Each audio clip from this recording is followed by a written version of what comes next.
Salutations, neurons. Welcome to the Thinking Man's podcast, the audio circle jerk with jerks all over the autism circle, the bookkeeping endeavor where we catalog neurotyping one overseer post at a time.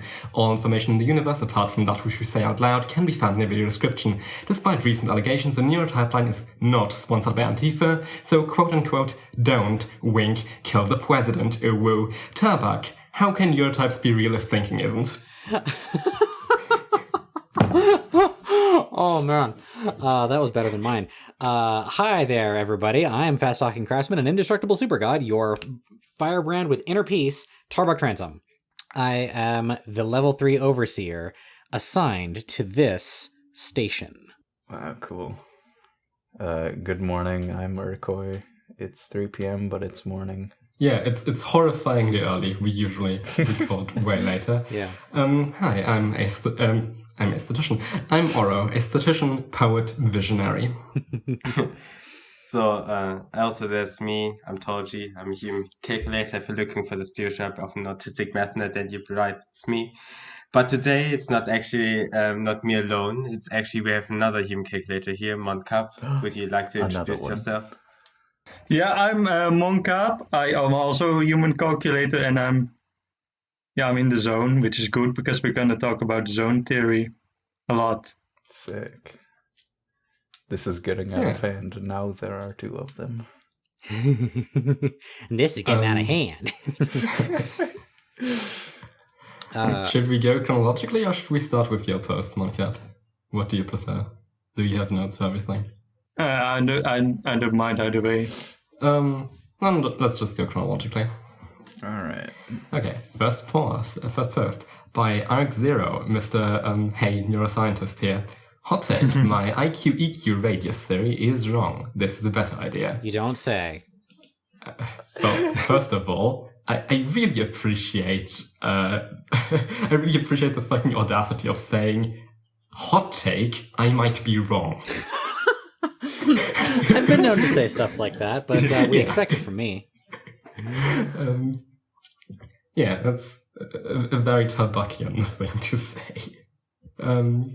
Okay, so the point Arg, he'll allow me to call him Arg, makes is that you have like heat points on a heat map, and it's not that certain values dictate how far you can stray from those, it's how quick you are at changing positions. Yeah. I mean, I can kind of see very some... weirded out by this post. Mm-hmm. Go ahead. I don't know, like, when I'm in my zone and doing my thing, I never feel like I'm switching between bookkeeper and human calculator, or that I'm traveling in between or something. That seemed very weird to me. I can kind of see this being like an extension of heat map theory, like if you think about an electron, like zooming around, zooming around a nucleus in its electron cloud, like the places where it is more often would result eventually in a heat map.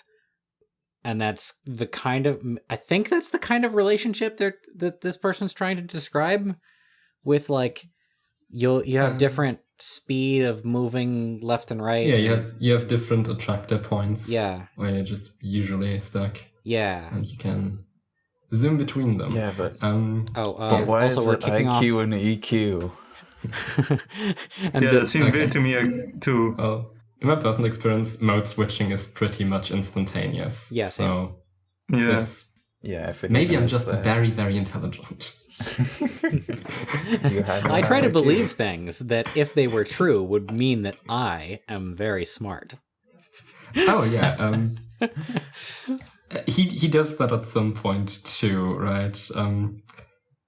Where he's like, oh, that's why highly lateral people, if they're really intelligent, can still portray their thoughts precisely, very much implying that I can explain this precisely, because despite being lateral, I'm also very, very smart. Yeah. I don't want to shit on him too much. This is generally an interesting post. And I always thought that the common wisdom was that clarity is more correlated with laterality, lexicality than linearity. I don't know where he's going from there. I mean, I definitely get both things, like both of those trends. Like very lexical tends to be pretty clear, very linear tends to be pretty clear. Yeah. Like concise and maybe more direct. So that like I feel like you're also like splitting hairs when you try to make a distinction like that. So that is your first indicator that my opinion is that this theory is just kind of like falling apart at the seams. Like it's barely holding together as it is, just as we're describing it. Oh yeah, it's just held together. Hey, guess what time tape. it is? What I will say is, I think this is probably the most defensible way of integrating intelligence into neurotyping. I think that's a better attempt yet to actually do it. To say, your intelligence does not influence at all where you can be on the chart. It's just how quickly you can adapt to a new position. I think a case could possibly be made for that because, again, then adopting a new, different neurotype is again just a matter of competence, being good at problem solving, adapting the perfect mindset for a task, which is what we generally mean by intelligence. Intelligence generally just means being competent at shit. Yeah, your mind is more unclogged, I guess.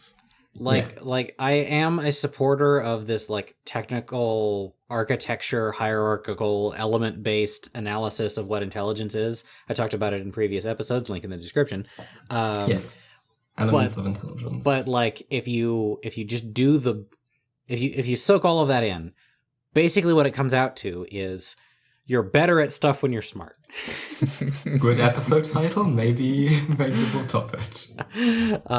Guess what time it is? It's that time in the podcast where we crack open a drink into the microphone. Who could have guessed? Yes. Watch if I can help. Yes. Good stuff. All right. When are they going to get their own soda? You also said at one point that laterality isn't always immediately apparent, especially when people are sort of low functioning, which I find ridiculous. Like low functioning laterality is the most immediately apparent thing at all. Totally. Yeah. Because they bounce around all over the place and they can't really like... They're just the most autistic looking. It's just the courtyard jester. Yeah. Somebody called Jim Carrey a low IQ, like really high lat. I don't know if I quite agree, but I sort of get it. If you reduce the real person, like if you remove him from the real person that is Jim Carrey and just look at his multiple screen presences, and maybe a little light sprinkling of how he is in interviews, I could see that. Is the real person like that? Probably not. I find that very unlikely, especially since there's like this whole documentary about his like tormented internal life, but that doesn't jive at all. Is there such a thing as a real person? Yeah. Though? I don't know. This also integrates emotional intelligence for the other directional shift. And we'll have another post in this episode about emotional intelligence and tying it into this whole thing, but I don't think this is that. I don't think that's what Impressionism is.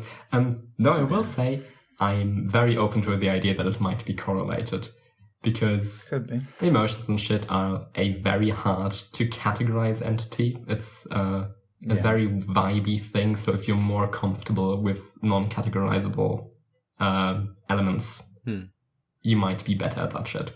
It might be correlated, but they're not the same thing. Yeah. I've said in the past, and I'll say it again, that my general opinion on this thing is that like EQ, good direction to go in for an idea, but ultimately fake and dumb and not real. But more real than IQ. Maybe.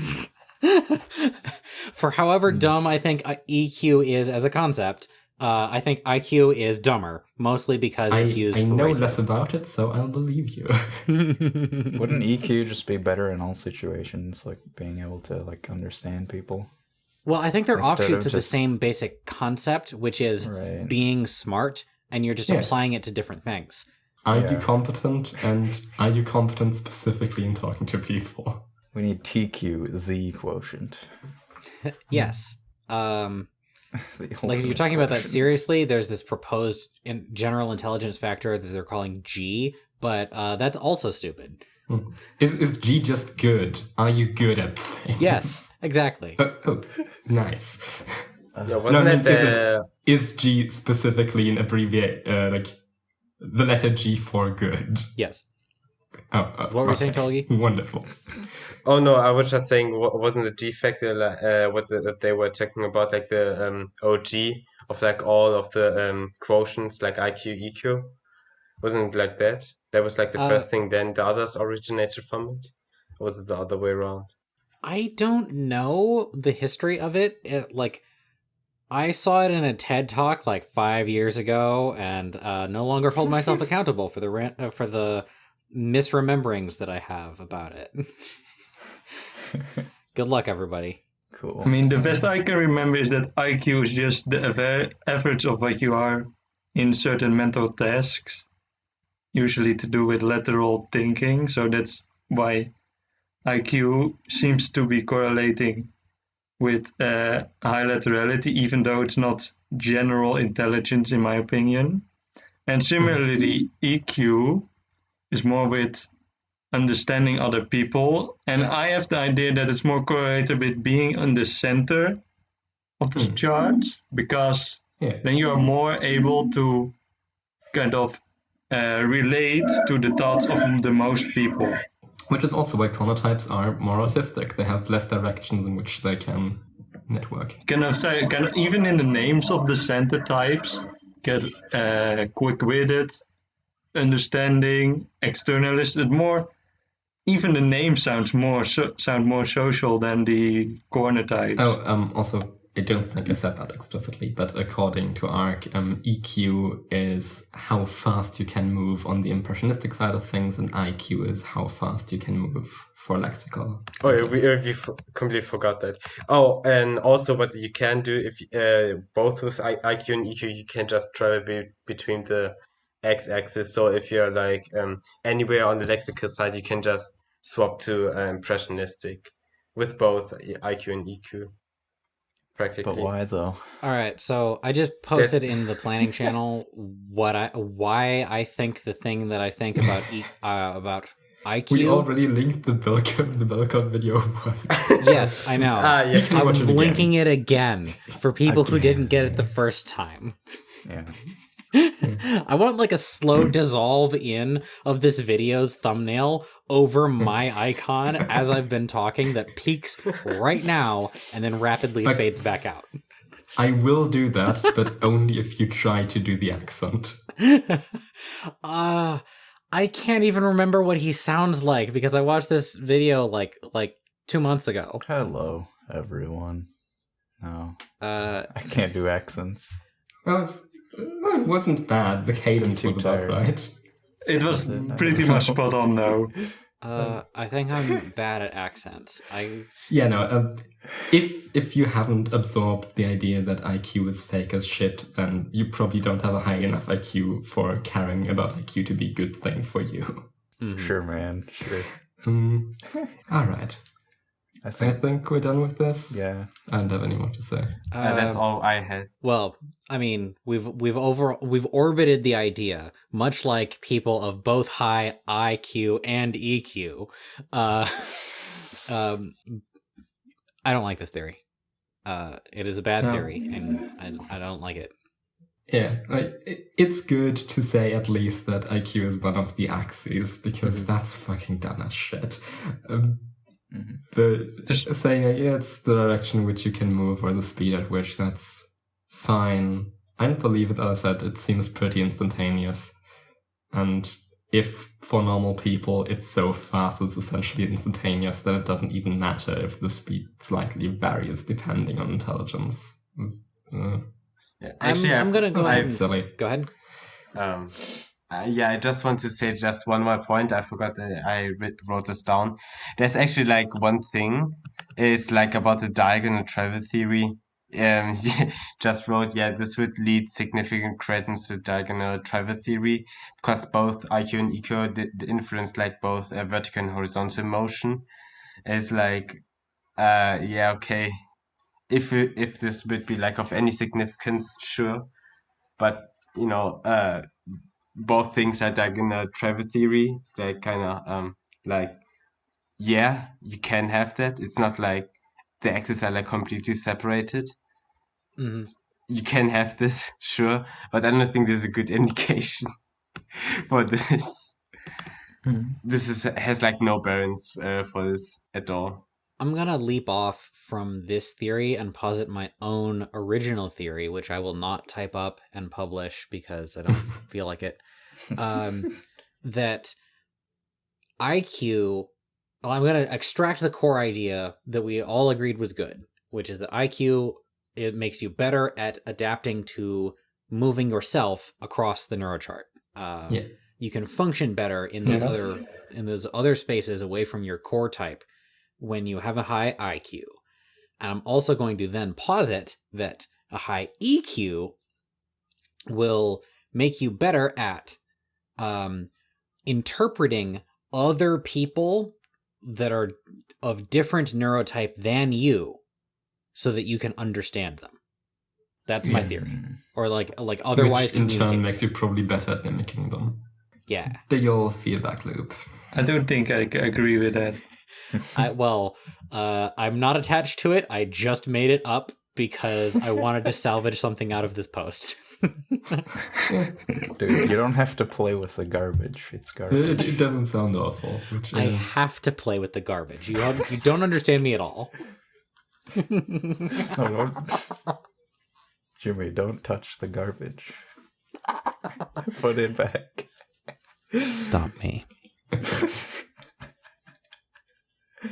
All right. What's the next one? Oh, First by Magica, a short video about the chart and an idea called zone theory. Exciting. Yeah. exciting. It begins. It's interesting. So it begins. My life of crime. Okay. First of all, this spins off from the whole thing we discussed earlier, the double exclusion zone of the overseer. I think these were all involved in the making of that same idea. And at least Magica posits why semi-lats would be in exclusion zone. That they're just a bit odd from society. They're just too weird in their thinking. People don't quite get it, but it's not that weird that it would be interesting. Only the really high lats are like the really off-the-wall people that people are fascinated with. The thing is, I think this is very intrinsic to our subculture. Society on the whole isn't obsessed with autists. That's a you problem. Yeah, that's true. I love autism. Like as a human calculator, people don't just come up with me completely fascinated with me or something. Yes. It just doesn't happen. Starry-eyed, asking for a signature. I mean, we can ask Divya because we literally have 3 highlights here. Are you like fascinated by us?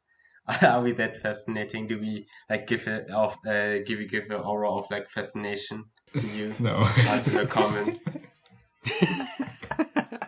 Honestly, I was far more fascinated with CGP Grey, a high Lin last episode with the fucking I don't know how notes work. Yeah. That's fascinating. It's almost like people far away from you are more interesting. In these particular circles, autism is fascinating. I totally agree with Urcoy's thing just now. It's like people being far away from you are interesting. Yeah, right. We said that in the first episode, I think. Yeah. Yes. But, Why are we doing The meme basic about me now shit? is that I repeat myself, so I have to repeat myself over and over again until you understand it finally, when I have repeated myself enough. Sure. Another thing is, of course, the fucking second to top row isn't excluded. The whole mythology of the quick-witted forbids it. The quick-witted are supposed to be like these people person, interesting fella that you want to listen to. That's what quick-witteds are. That second to top work is insane. This is not exclusion zone. So last night when I was reading all of these posts, I was in a fugue state, and I calling forward, I was in a Dionysian fugue state, tormented by the Maenads, but also elevated by them into like this exquisite creative bliss flow. And in that moment, I saw that, hey, actually, despite being heavily socialized now as a healthy adult, I was not always this way. And like a huge amount of the way that I talk and why came out of the fact that I felt pretty much alone most of the time because my internal world could never reach the external world in a way that would be intelligible to other people. So, like, I started talking like this in order to be understood and stuff. But I like, for the longest time, I felt categorically excluded from all things just for being the way that I am. And so I've completely come around on this like exclusion zone idea since the last episode, purely because of my fugue state from yesterday. Yeah, it's classic overseer, dude. Yeah, and like it's the meme. I am living the meme now, and I can even mount a defense for the quick-witted. Like, what is the one thing that is said the most out of people being quick-witted? Being funny. People who are funny are usually using humor as a defense mechanism. Yes, being funny is a coping mechanism. We all get it, of course. And like, if it's a defense mechanism, I still think this is universal. Nobody feels understood ever. 90% of living is projection. Well, I only have myself for evidence, so like, cut me some You slack. only have yourself to blame.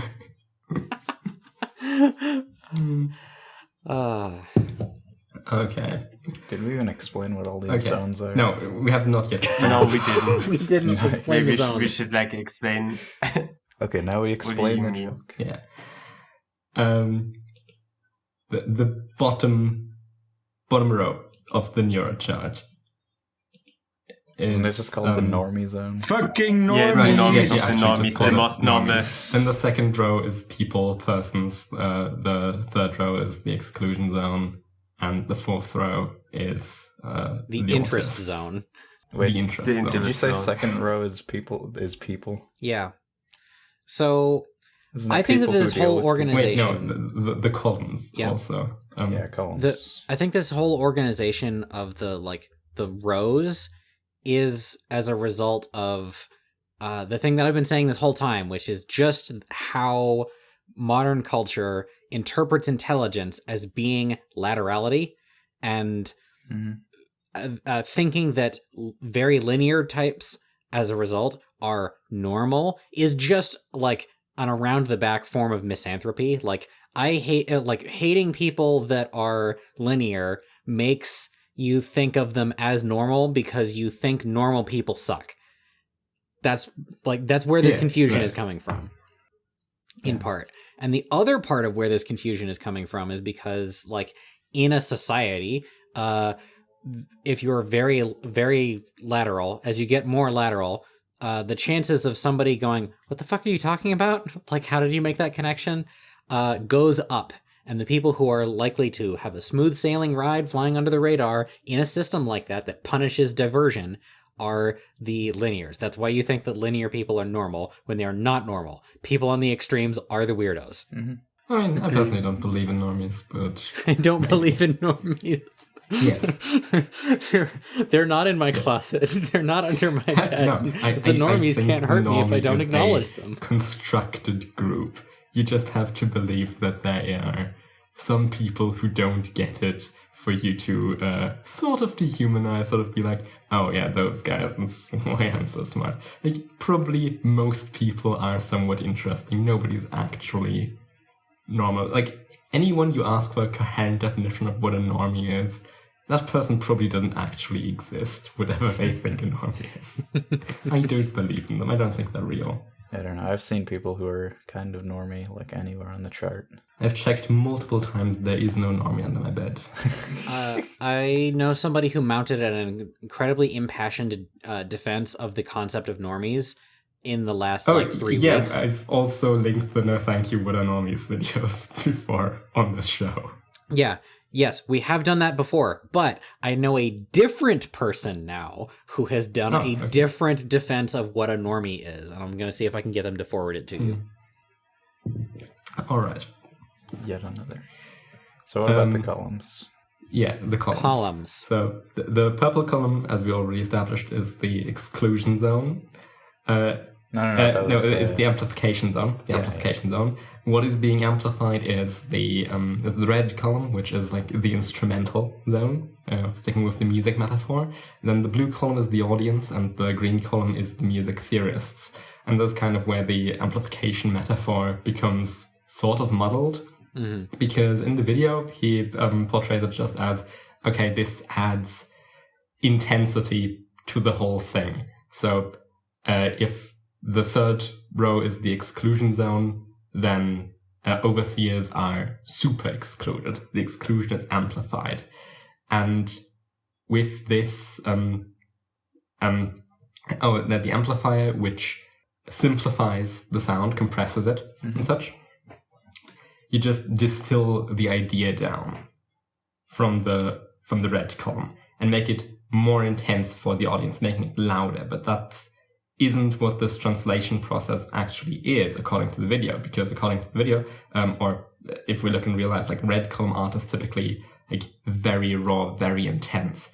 And to permeate into the audience, to permeate into the mainstream, it is usually by the purple column more diluted, made palatable. It's adding the pop to the boogie, if you will. It's not making it louder, it's making it palatable. Yeah, I could think of it more as either a compressor or an EQ or something. Yeah, he uses it as once as a compressor and just as an amplifier. And then, as I said, the metaphor kind of becomes muddled. When you say EQ, I'm assuming that you mean equalizer and not emotional quotient, like the thing that we were just talking about. Yes. Are there EQ tests? Is that a thing? I'm sure there are. Yeah. Probably.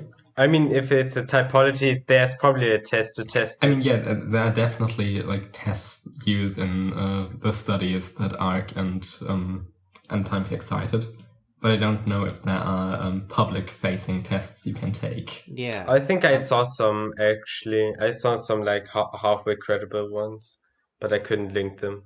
Okay. Incredible. You mean on the internet? Yeah. No, in the library. Seems really weird. I mean, what is the test if not on the internet? Quote of the episode so far: what is a test if not on the internet? I mean, I'm honest, but that's what's bad about neurotyping. We don't have a cool test, which is like marketable. It's probably for the better now. We have plenty of tests. They're just not accurate. So you went away, and then you like got into a cocoon, and then you emerged as this truth-spitting butterfly right here. I love this guy. What is a test if not? Hey, I just want to say about the test. That's what pages we kind of do. don't want to finish the test because we still think, okay, we don't want to finish this because tests are stupid. People still like hound other people for tests. We just wait for just a random autistic outburst of energy, and then we just say, okay, we just finish this now, like 20-hour VC, and we finish it all. That's how we would do it. Probably can just wait just a few years for that.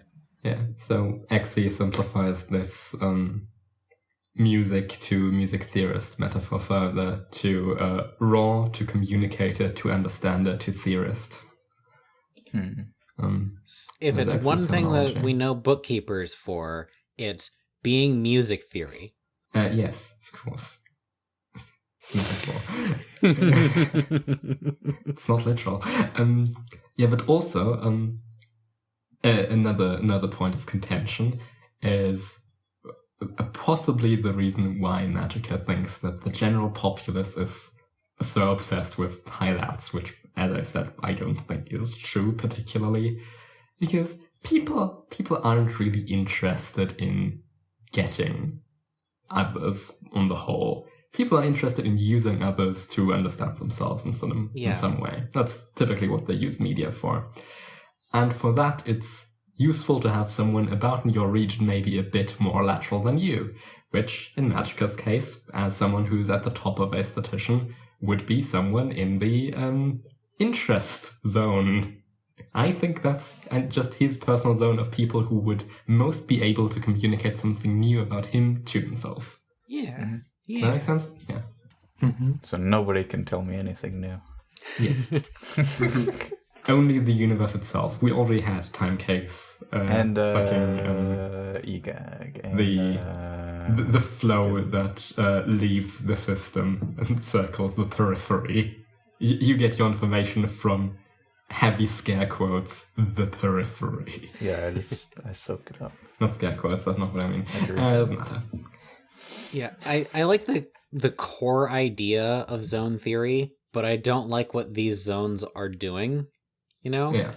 Mm. I think there's some kind of unity between the different, like, rows and columns and stuff that you can see. And I can also see why he settled on amplification theory, which is why I was, like, why I believed in that for a little bit there. Since listening to you talk, I have come to my senses once again and realized that fugue state was in fact a fugue state, and not yet lost. I retract all of my previous statements. Good. But like, I got worried there for a moment. if you look at like the just the stereotypes, the clear-sighted stereotype, the externalist stereotype, the overseer stereotype, the fascinator stereotype, I think that's what the zone theory for the horizontal banding was meant to justify. Like, it's done back to front, you know? Yeah. I love how you had a character arc in the past 10 minutes. Full circle. There and back again. We are not yet done sorting through the fallout of that fugue state from last night / this morning. Wouldn't want it any other way. Before we move on, do we want to like? By the way, we should have said, like, watch this video. It's very cute. It's like hand drawn. Oh yeah, it's stylish as fuck. I want to see 10 times more stuff like this. Really, really aesthetic. Mm-hmm. It's really lots of hand claps. Cheers up. I love it. Lots of stumbling over your word. Yeah, it's great. Yeah, we can just promote the entire channel because they have like a separate podcast they run. It's like Neurotypeline 2, but with different people. Yes. Podcasts, which they host. It's the other best Neurotypeline podcast. But with just new types. Oh, this is the same guy from that other rival podcast that wasn't as good. That's disappointing. The podcast, which and this zone theory is what was in that. Which shows once again that old good, new bad. Very true. Did you listen to it? I must have, because the watch time is at like 100%, but I only remember the first like 20 minutes before I lost interest. Is that another fugue state? How many do you have, dude? This is becoming my look, it's been a hard couple of days, all right? It's gonna keep happening. Watch out. I told you about fugue states, bro. I warned you not to engage in fugue states, but you didn't listen. And now you are reaping what you have sown. Tarbuck has unlocked his new type, third eye chakra, and just occasionally dips into it, losing all knowledge afterwards. I'm afraid we just might lose him throughout the podcast. Like, he just completely dissolves into this state. I mean, it very much is like having a dream. Like a very intense experience of random connections and dream logic and like fantastical imagery, and then also like a dream, I don't remember it afterwards. But I do remember that I had it, and I remember how it made me feel. Yeah. Okay. And that, kids, is why alcohol is great. Next post, I guess? Sure. Yeah, sure. Another video. Ignorance P2, Electric Boogaloo. By a friend of the show, Read Me, Romantic. Yeah. Cool guy. Follow up. I especially after having talked to him, I feel like he would not stand by everything that he said in this post. Looking back on it now. Old. Maybe not. Yeah. Particularly, I don't think he would stand by the things that I'm about to criticize, like the claim that... Wait, explain the point of the video first. Yeah, okay. So he's doing his own comment follow-up. I think we actually all ourselves called out that post as something to be worthy of comment on, and he told us that he made a follow-up video about it. So for full circle. Here we are. Accurately confused. No, not accurately confused. I don't actually have the video open. So basically, it is an expansion on how very lexical people have to be talked to in order to convince them that they are wrong, and you have to present your reasoning lexically so that they can process it and in a lexical fashion. And if you do not do that, then they won't consider that they are wrong in the first place. That's the claim. Yeah. Now, since we have two human calculators, what do you guys think? Say again? It's again a hot take, actually. Spicy. Because he's inciting the whole, a whole half of a neurochart now. Being ignorant. Really basic reasoning. Yeah, so I think having to explain people plainly and in actual words why they are wrong is a pretty normal requirement that most people have to be convinced. You cannot just beam your thoughts into my brain or vibe in a cool way and it will just change my mind. You will have to tell me why I should, despite my impressionism. I think the way that it happens can be different. Yeah. I think there are slight differences, which may be what he's picking up on, but on the whole, it's very human and normal on the whole that people won't change their mind or entertain the notion that they are wrong unless you literally explain to them in words why they are wrong. Yeah, you think people want to be wrong? Right, exactly. He also makes the bold claim that impressionistic thinkers are more likely to admit that they're wrong, and Donald Trump. That's not right at all. It also really plays into the lexical thinkers are close-minded, which I find a weird meme. I think that it's just generally the case that if you want to convince someone, you have to approach them in the language that they understand. Obviously, if you want to talk to a lexical person, you got to translate your thoughts into the lexemes that they know. But that same goes for an impressionistic person. If an impressionistic person has a certain vibe or something, I don't think that you can just logically explain why they're wrong. You have to counter that vibe. That's the feeling I get. Oh no, you want to counter the vibe, just destroy the vibe. You vibe check.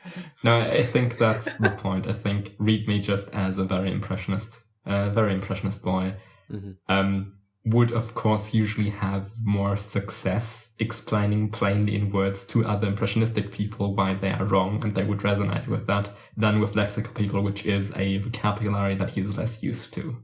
Yeah. So to him, it would seem that lexical people are harder to get to admit that they're wrong. Yeah. And so I've also changed my mind. Probably I could be convinced that I'm wrong if someone just intensely stared into my eyes for a while and didn't say a word. Probably could work. Yeah, they'll just assert their point and then stare at you. Works especially over voice chat. No, they don't even have to tell me what they want to convince me of. They just do. Oh, okay. While watching this video, I was also reminded of Destiny debating Dick Masterson and Digi, because there the same kind of dynamic happened. where Destiny is obviously a human calculator, and they just couldn't get it to him because they weren't explaining their problems in terms of lexemes. But at the same time, he couldn't get to them because he wasn't addressing the vibes, the ideas, the impressions they got of him. So because of neither party kind of approaching each other, there was just no way for them to agree on anything. Honestly, I think that you made her point very clearly in that thing. I think Destiny was just unwilling to accept that was her point because he thought it was so stupid that no one could possibly be meaning that. But very frustrating that he didn't seem to understand because Deji made it very clear what she was saying. The strategy of the debate type person, though, is to focus on what you said instead of what you meant. Because if they focus on what you said, then they can beat you. Yeah, right. They don't have to demonstrate understanding in order to, in quotes, win. Yeah. And that gets us back to the heart of what I think is at all of this, which is the that public forum, the person with the bigger audience wins by default. Yeah.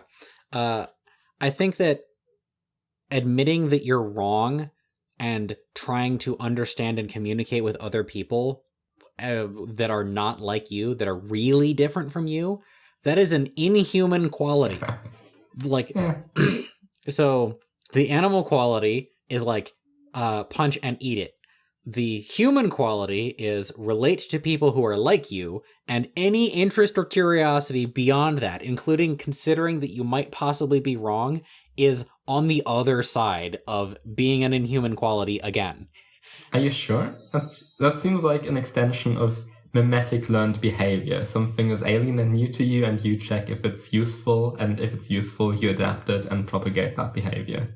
Maybe I'm just cynical, but I think the most basal, down to the metal type people are the first ones in line to engage in xenophobia, to hate things because they are new, to never and to also dig in and never consider that they're wrong. I think an unwillingness to consider that you might be wrong about something is the defining characteristic of humanity. Tarbuck, spoken like a true Doom player. Yeah, I mean, life is kind of safe nowadays. You'll probably survive, so testing out unnecessarily many new things is probably not bad for your, not good for your survival. So yeah, the very sturdy, down to the metal people probably would be sort of prone to bigotry, let's just say. Prone to being a huge douche. Well, what can you do? Punch them. That's what you can do. Do that, actually.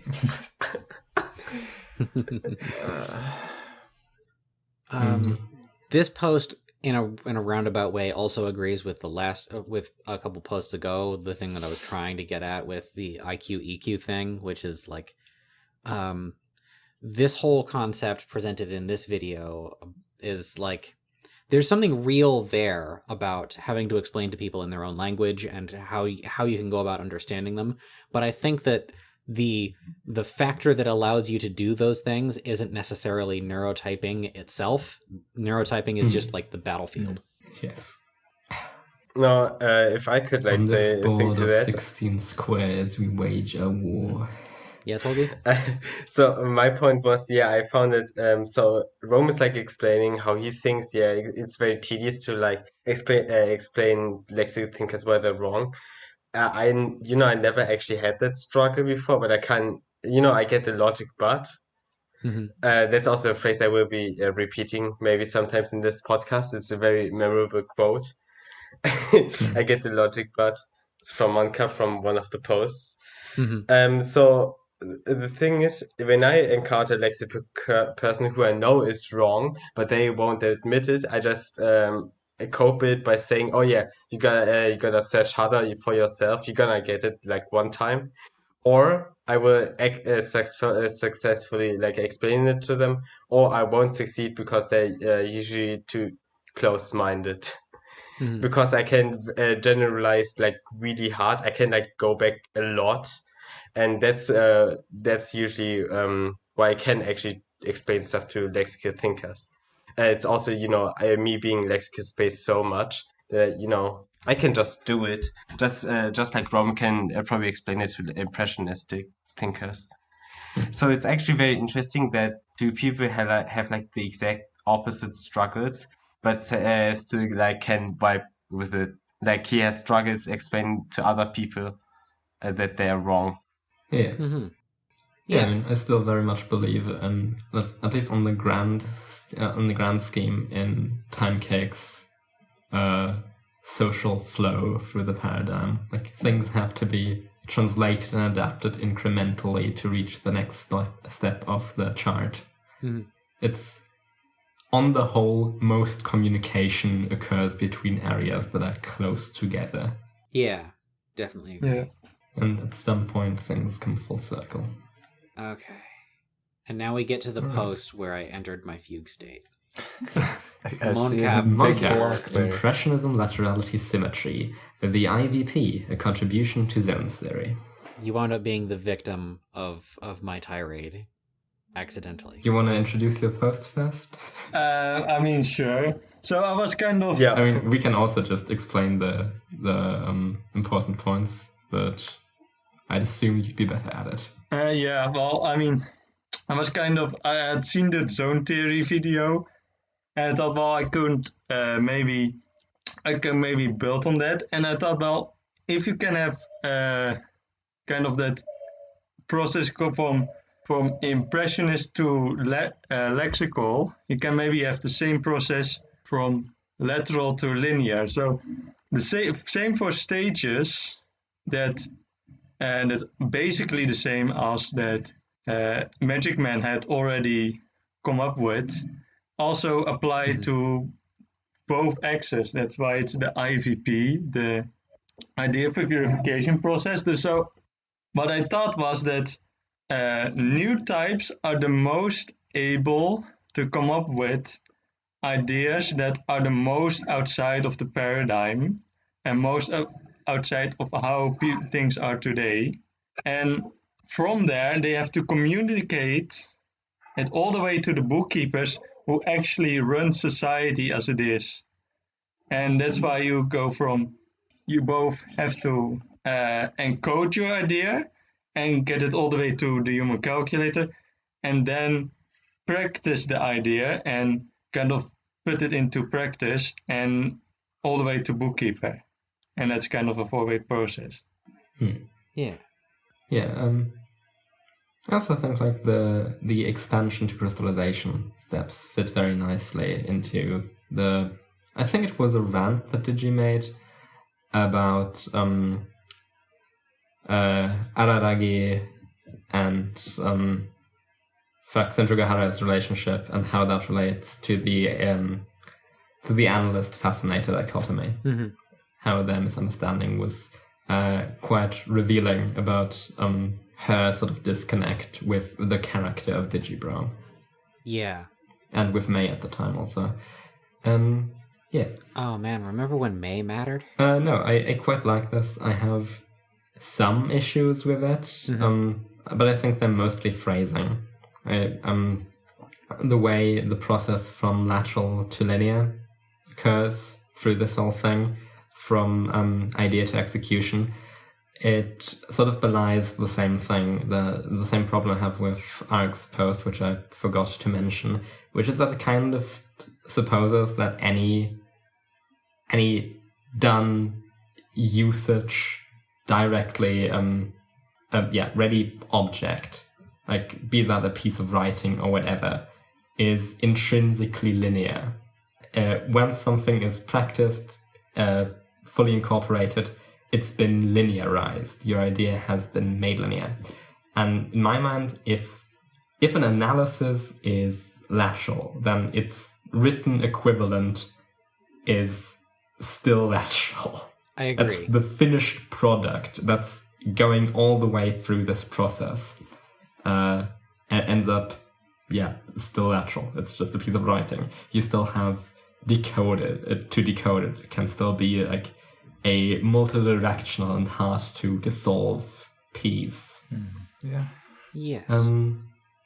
I also want to address the little charts in here because they're quite nice. Oh yeah, I love these charts. I wanted to throw a comment out first. Like, there's the when you conceive of something as like multi-directional and encoded and stuff, it reminds me of like how would you take a, in quotes, technically linear medium like a stream of text or speech or something like that, something that happens in a straight line over time, and get something that is nonlinear out of it without just having a like hypertext, because hypertext is kind of nonlinear.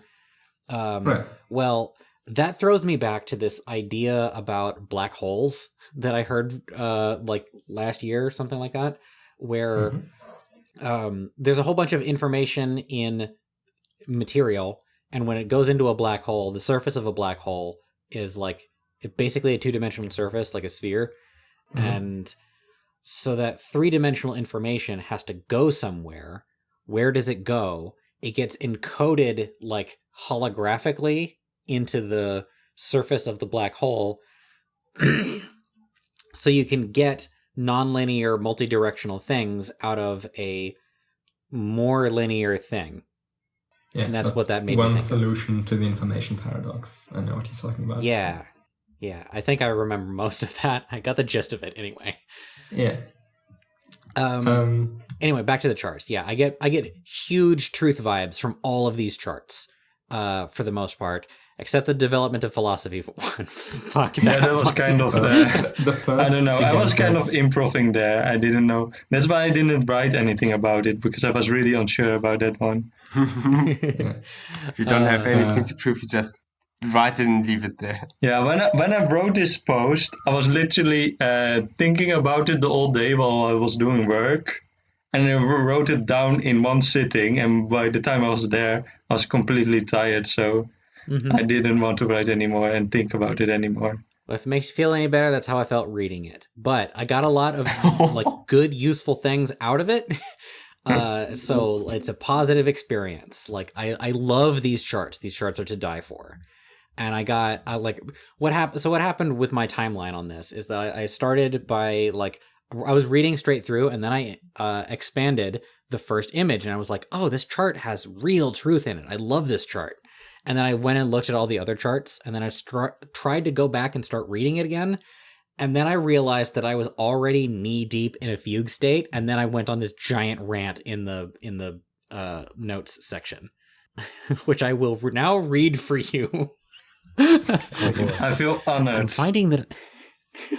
finding that as I get more tired, my willingness to put up with lexicality drops massively. This is really cool, but it's so much text. I'm dying. I've been doing nothing but stocks and crypto for the last 5 days, and it's killing me. I'm burnt out. I'm glad all I have to do to stick it to hedge fund managers is to hold the line, because I'm spent of any of the effort I'd use to do anything else. That's right. I'm writing this the week that Wall Street Bets is taking on hedge funds and Robinhood has betrayed us all. #trim the hedges. I'll never forget what those criminals did. You think you're untouchable because you wear a suit and you look at graphs? I can look at graphs too. Now you're going down. We've struck an emotion far more powerful than greed, and it's spite. Fuck you. I don't care what it costs me at this point. I just want to see you go bankrupt. Shorting should be illegal, but until it is, we're gonna punish you for it with diamond hands. This is my new favorite video game. #HODL. Hold on for dear life. #GME. #power to the players. May your tendies always be crispy and moist. I'll see you on the moon, brother. Anyway, I'm doing the other notes for the other things and then coming back to this one. Yeah, there you go. That's a dramatic reading because of the swearing. They targeted gamers. That's all I want to say. That's good. That's the only good thing about it. Well, I mean, it's also very fun, the whole situation. So I think there's like at least two things here. So I do have other things to say besides all of that about this whole post, but after doing that, I didn't feel like writing them down when I went back into it. So we're just gonna like coast on the vibes. Man, I feel my heart pumping in my chest from that. That was exhilarating. Okay, the first image gives the top row the name inspirators, second row exclusionist, third socialites, and the bottom row executors. And for the columns, it's the lexical column being processors, blue column being translators, purple being amplifiers, and red-yellow being feelers. Yeah. Where the downwards and the downwards motion is practice, and the leftwards motion is encoding. Yes, and this is the thing that I think is just the best. When I said there's real truth in these charts, this is the one that I was talking about. Like this, there's I'm still caught up a little bit on exclusionists right there because, you know, that's been the thing that we've been looping on for a long time. But the core idea of like how this is all laying out, I like it a lot. And I've got quibbles and stuff like that, but the overall clustering, when you put it out this way, I can feel it. Yeah, I can also feel immediately how it results in the next chart after this. Yeah, right. The next chart, I think, fixes Magica's idea of amplification zones. Monkaap, you were going to say something? Yeah, I was going to say about exclusionist. I really didn't know what term to use for that row. So Magic Man insisted on exclusionist. So I just went with that one. But I don't know if you would have come up with a better term. I couldn't come up with anything. I've been looping on that for a while, like trying to get it out. This is one of those rare moments where my flair for just saying the things that I think in a clear manner is completely failing me. I can't even get the gist of this out. I have not descended from my fugue state. I am still a neurotype for today's purposes. Neurotype, new type. I'm still a new type. Yeah. I'm a neurotype. You're a neurotype. I'm a neurotype. We're all neurotypes. I'm cosplaying. So come on, yeah. I'm going for Halloween as a neurotype. It's already October. Time is an illusion. Yes. Time is an illusion. The universe is a hologram. Buy gold. Bye. Buy GameStop stock. Don't actually. Not at this price. This is a dumb idea. Don't do it. Wait, actually, you're not allowed. Wait, hold on. If I could interject, we should make actual names for the columns. No, actually, we do have names for the columns, but for the rows, like in general for neurotyping. Yeah, we never have those. We always say highlights, very linear people, but we rows, never. Right? Oh yeah, rows. Sorry. Yeah. I meant we have names for columns like green, blue, purple, and red, but we don't have them for the rows. Yeah, we don't have like color ways of referring to them really. And we can't. I don't know. Do you just like dark to light? It's probably one of the problems you have. Like you can't group technicians, requisites, overseas, and aestheticians like in one impression really, because there are the full x-axis, the whole lexical impressionistic spectrum. Like this is gonna spiral off madly, but I find that people are really bad about talking about elements of color that are not hue. You know, like the frequency of light. If it's not the frequency of light, then they are utterly unequipped. And being into My Little Pony the way that I am, this problem has been solved already. I'll link something that goes into greater detail, but basically, like at the bottom, you have the dark colors. We don't though. That's pure instinct there. Right, but it's a dark yellow. You can have dark yellow. That's real. But still lighter than aesthetician is. That's an optical illusion. Just go with it. So at the bottom you have dark colors. That's the dark row. Right. And above that you have deep colors. That's it is a darker shade, but it has less black in it, if you understand me. Yeah. Okay. And then the next row, you have the strong colors. This is like moderate brightness all the way saturated. And then above that, you have the vibrant colors, which is all the way bright and all the way saturated. I made a similar chart at one point. Let me plop that in. It's not. I would have almost referred to the top row as like sort of bleached. Yeah. Especially new type fascinating kind of. Okay, Yeah, but I don't want to be known as bleached neurotype. So. Just light work. Oh, well. I don't know. Soft. Okay. Squishy. So, second has the bright row and the red column as origination. The vibrant row and the purple column as extension. The deep row and the blue column as crystallization. But it's spelled wrong. The what? But it's spelled wrong. Crystallization. Oh yeah, it is. Oh well. Yeah. Whose fault is that? Green column and dark row as usage, and this fixes zone theory for me because it leaves the overseer as the expansion in both directions, like amplification zone, but the amplification zone isn't always the purple column. Like, new type is super origination. It's both ways origination. Understanding is both ways crystallization. And bookkeeper is both ways usage. Yeah. Those are the extreme zones. They're along the diagonal. And that's why diagonals are apparently such a big thing in neurotyping. This makes perfect sense. It's wonderful. Diagonally.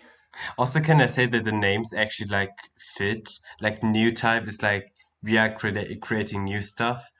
Overseer are like okay, expansion is like a bit bad when we literally have externals below that, but it's kind of like okay, they're seeing everything from above and they can like expand their view from above.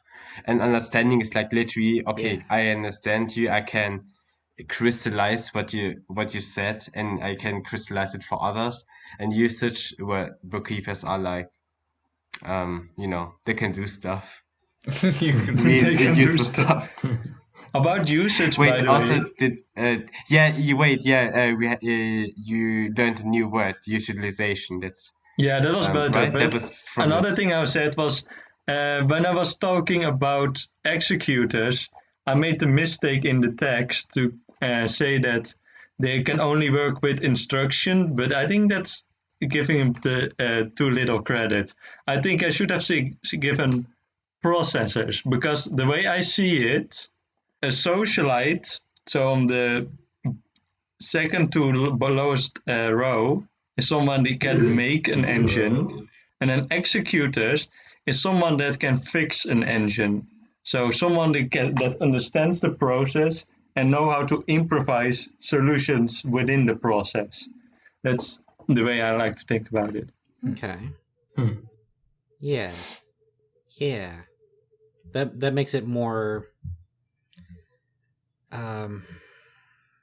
Yep, still in a fugue state, having trouble getting stuff out. Is this what normal people feel like all the time? Yeah, a part of the description for lexicals, especially like high-lat lexicals, is they can create new things so long as it fits the lexicon. And this is exactly what Digi means by lexicals have no imagination, because this is iteration, it's not creation.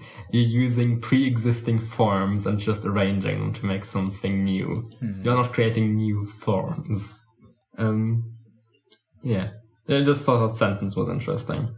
I don't know if that's true though. Like you make new forms, but they're just made out of a construction, out of the smaller forms, but you're still making something new. Right. And it contains so long as it completely fits the lexicon and it contains no new information if it's just iterated pre-existing forms. If there are actually new things in there and it's a new form, it doesn't completely fit the lexicon. But this is more overcode shit. Well, like the way I like to think about is that like lexicality is often like compared to like Lego bricks, to working with Lego bricks in that sense. And you wouldn't say that the Impressionistic people make new Lego bricks. That's something you can do on the lexical side, but you can still make a new building out of the lexical, out of this brick, and that building certainly is a new thing, wouldn't you say? Yeah. I mean, yeah, the building is a new thing, but unless the building if we're saying the building fits the lexicon of what buildings can be, then it's just iteration. We're just mixing things from pre-existing buildings. If we're actually making a new building, then we're making a building which does not fit the lexicon. I don't know. Does not fit the pre-existing forms of what buildings can even be. I feel like the Impressionistic side is just the same, but like on a smaller, like more melted together level, where you don't exactly know what you're working with. Sure. As I said, I'm not implying that that's what you mean. I'm saying that I think this is what Digi kind of means by lexicals have no creativity. Okay. If we're speaking in the pre-existing forms, then yeah, this is just remixes. It's just remixes of pre-existing cultural forms. Well, I think I already, at one point in the past, talked about why I think you can still get creativity from that, because I mean, I think so too. I'm just referring to the Digi quote. Okay. Just yeah, cool. Okay. And the third chart has a little arrow progression from new type to bookkeeper over the human calculator corner, which goes from art in new type to metaphysics and fascinator to epistemology and analyst to mathematics and human calculator and science and technician. Mathematics also then leads to science and technician. Science to engineering and contemplative, and engineering to logistics and bookkeeper. Mm-hmm. And first question, how exactly does metaphysics beget epistemology? I don't know. I don't. Johann Gottlieb Fichte's turning this grave. Well, I mean, I'm not a philosophy expert, but I thought in the sense that, well, if you know the nature of how the universe works, you can derive the nature of how you can extract knowledge about that universe. I mean, yeah, but you need epistemology to know how the universe works. You have to have an epistemological framework for anything that claims truth value. So epistemology has to beget metaphysics in a later step. And also epistemology isn't born out of metaphysics, at least not usually. Yeah. All metaphysical claims need an epistemological basis. I mean, okay, so if you think about how people interact, the existence of the true philosophy of epistemology, you have to have some kind of framework. But that framework can be totally unacknowledged by the person using it. Consider how many people have not considered epistemology at all that want to talk all day about metaphysics. Sure. So? Well, that's just what I'm getting at. As you go leftwards from a conversation about metaphysics, you think about any conversation you've ever had about metaphysics with an untrained person. They will try to turn it into an epistemic argument. Yeah. Nearly 100% of the time. It's frustrating. Okay. And that's where I think this flow comes from. I can see something real here. I initially hated it, but listening to you talk and listening to myself disagree with you, it changed my mind. Yeah, you know what? When I'm saying episode 8, Tarbuck changes his mind. First of all, epistemology, if we're just going historically, doesn't come out of metaphysics, but also if we're going by nowadays things, you need epistemology to ground a metaphysical framework, whereas you do not need metaphysics to ground an epistemological framework. And maybe people try to make metaphysical discussions epistemological, but that's because any metaphysical concept requires a truth value to be usefully talked about, which means it requires epistemology. So it seems like in any way epistemology has to come first. But what's even more interesting is it's that the literal precursor to the discussion that you're having, but like sorting out what that precursor is like it's a necessary step. And so like if you start at the end with art, then you will eventually like need to get to maybe not with art, whatever. If you start with metaphysics, you'll eventually need to get to and sort out your epistemology. So I can kind of see why it would come this way. What do you think was discovered first, metaphysics or epistemology? Oh, metaphysics. Yeah, exactly. Yeah, as I said, like historically, metaphysics came first, but even when epistemology came, epistemology did not come out of metaphysics. I don't know, man. I feel like I've seen a lot of parallel discovery. Like if you talk to a child about metaphysics, eventually they will start talking to you about epistemology and like try to make, like they'll be rediscovering how epistemology works because you got them thinking about what things are, and now you need to sort out what things mean. The term epistemology was, to my knowledge, first introduced by Johann Gottfried Fichte, who was not a metaphysicist, and in fact had quite a few misgivings with metaphysics. What if you went the other way, like starting with mathematics? Would that work at all? Does the pattern hold in the other direction? So you mean like the entire branch going like just the other way? I don't know how it would. Like, mathematics also requires an epistemological framework. Oh yeah, I can actually see that. Starting with logistics and then getting engineering out of logistics. Well, I just meant... we didn't mean that just the top row. Like just the first and second lateral row are like reversed. So it stems from mathematics, goes to epistemology, goes to metaphysics, but the art goes to physics, and mathematics goes to science and so on. That's what I thought. Oh. I can see this entire chart going backwards, actually. Like, from logistics all the way to art. Yeah. This is what I also like about this chart. It just has art. It just starts at art. It's just art. I rarely see life imitates art absolutist. Like, no, everything starts with art. Art is where all ideas come from. It is a very interesting take. I don't know if it's a tenable take, but I like it. I'm just going to go ahead and give a carte blanche approval to life imitates art absolutism.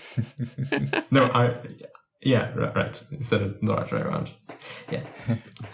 Yeah, if I could say some things. First of all, it's like a bit weird to have like half a chart, like the low right entire thing has like nothing in it. It's just he says in the text that this could go both ways. It could also go over pure instinct. I know, but this looks really weird. It looks like very elitist. Of like the lexical people and the very lateral people. But also another thing is like I want to actually congratulate for this being like feeling so intuitive, because if you except for epistemology and metaphysics, but like the entire lexical row and neurotyping art feels like being the extreme stereotype of it, and it's for some reason it's like intuitive for everybody to understand. But this is why I actually like this a lot. It's a very good flowchart. I like it. By the way, when I had made this post, I had talked to a number of people, but I'm not so sure. I don't know. And when I listened to this podcast, there was been a number of other posts that kind of proposed a counterclockwise motion of ideas rather than a strict new type to bookkeeper flow of ideas. And I don't know which one is more true or if both are true. As a human calculator, I have no idea what's going on in the pure instinct corner of the chart. So I was kind of just hoping that would be right. Maybe the people that are close to there know better. Yeah, I mean, that counterclockwise is the whole, those time cake posts. The flow information. There was a whole shtick with it. Yeah. I wonder what the...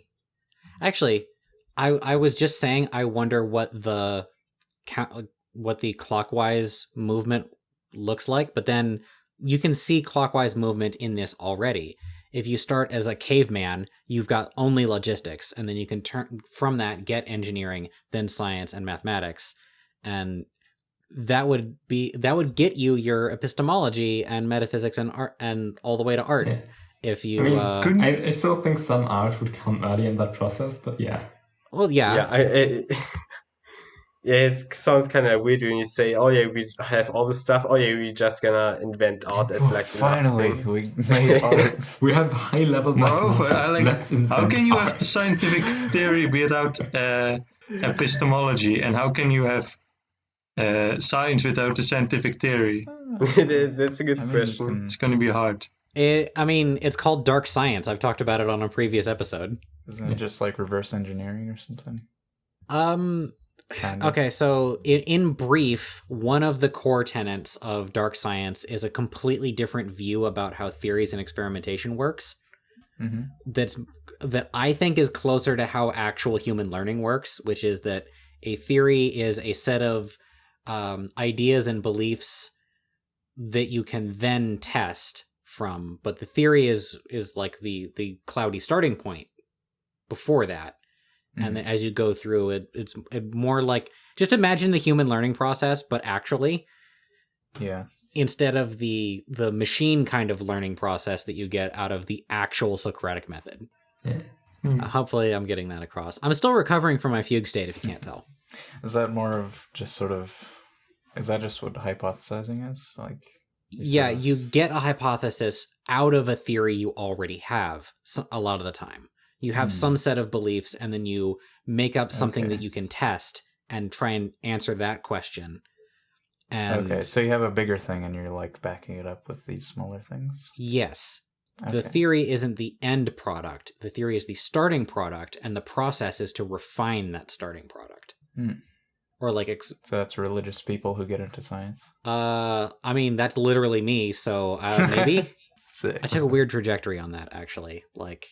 I started religious, then I got really super into science, and I was atheist for a while, and then I went back to religion, and now I'm doing both, but hopefully from a position of strength. I'll at least argue with you as though I am arguing from a position of strength.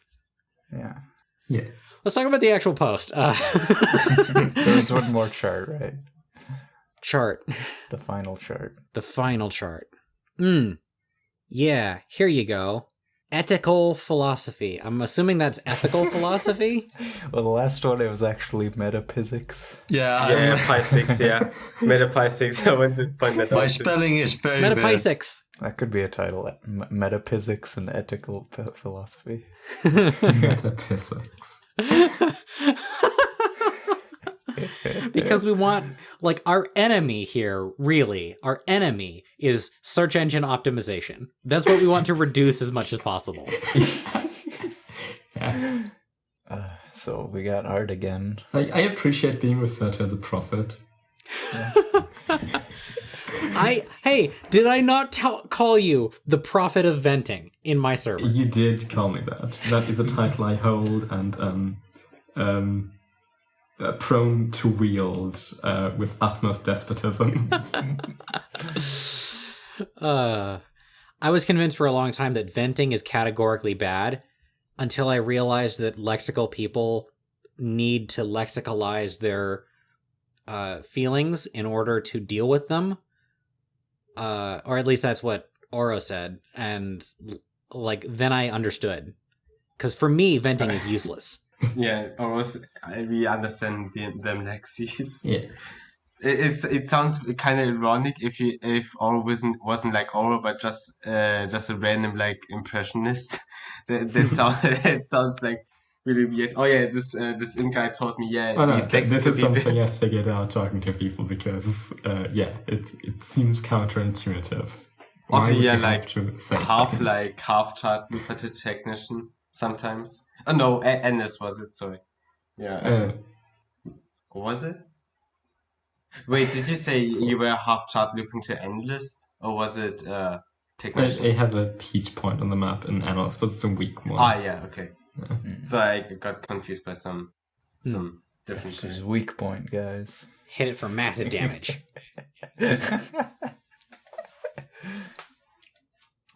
Anyways. Yeah.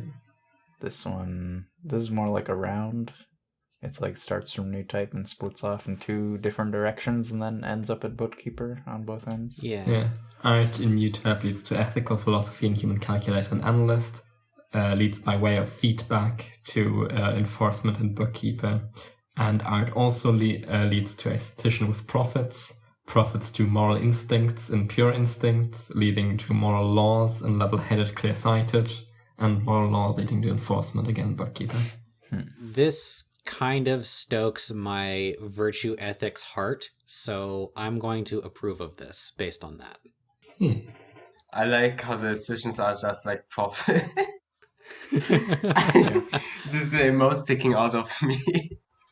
Like this is just a bit very specific if you have like on things like enforcement, ethical philosophy, and on the other hand you just have profits and moral instincts. Should I have said prophecy? Would have that been better? I mean, no. I got it. No. But maybe a better headword would be better. Yeah, it makes sense to me. No, I'm not a statistician. Okay. So let's do the thing that we always do on these. Do I feel like go back to the 4 stages, the ultimate chart, the one that saved zone theory? Yes. Do I feel like expansion? Like I am at the crux of expansion? Yes, I do. Like it passes my sniff test. Urcoy, how do you feel about your position in this chart? Origination. I guess I could Do you feel original, like you originate things? Sure. I don't know how to explain why.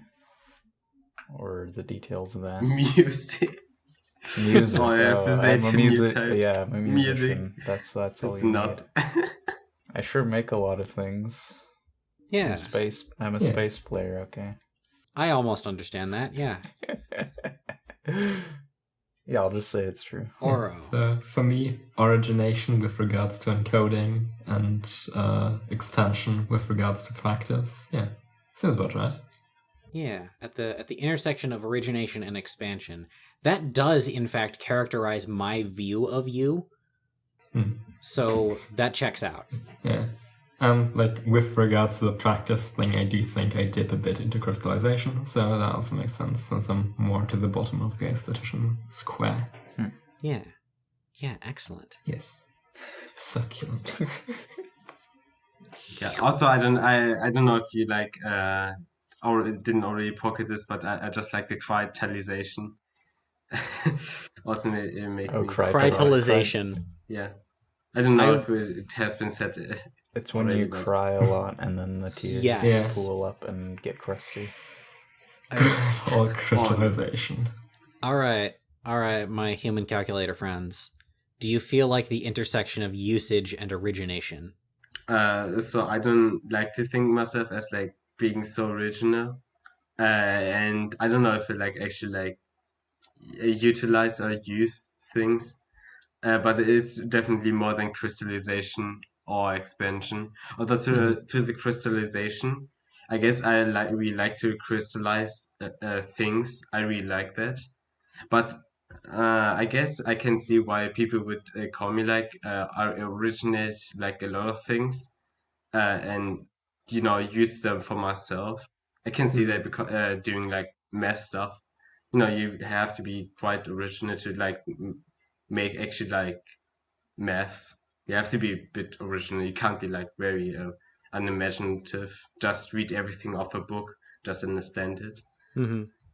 But I feel I really like the crystallization applying to myself actually.